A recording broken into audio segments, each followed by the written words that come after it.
Yes, ma'am. Hi. Betsy, can you tell us about the Navigators? Oh, yes. They're wonderful people. Well,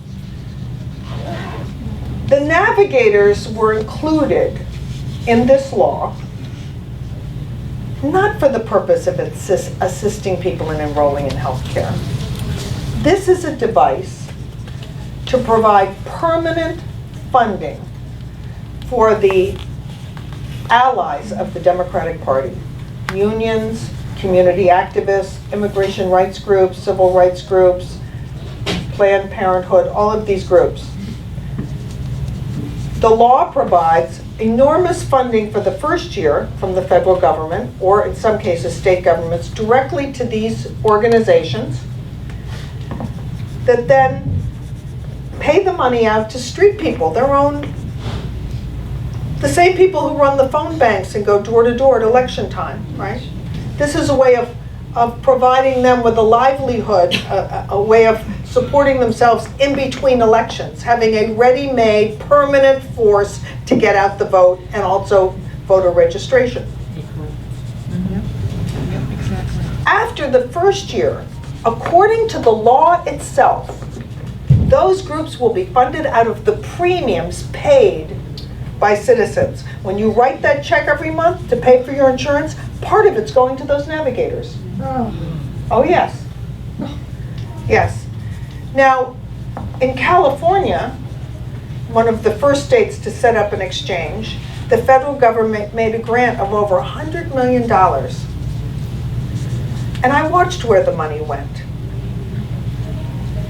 Big chunk went to the AFL-CIO, SEIU, and other groups in California. And they went out and started going door to door and setting up phone banks just to get people interested. Now, California did two things very interesting just at the same time that they received this money. The legislature passed a law saying they could keep it secret how they spent the money.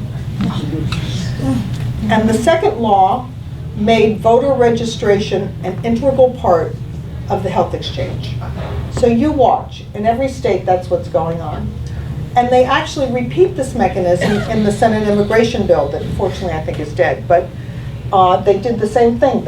They created a permanent funding stream for the very same kinds of groups to walk everyone through the process of getting a green card and then becoming a citizen.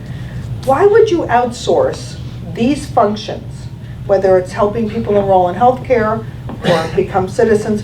Why would you outsource it? Because there are certain things that government employees can't say or do, like please enroll in the Democratic Party while you're at it.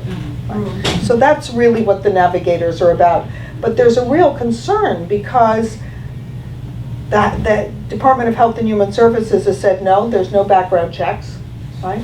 No background checks. You're handing these people your Social Security information, your IRS information, your banking information, your address. Why not give them your house keys, right? And 3 states, Ohio, Florida, and Texas said, wait a second, and they set up their own background checks. I would encourage every state to do that. So yes.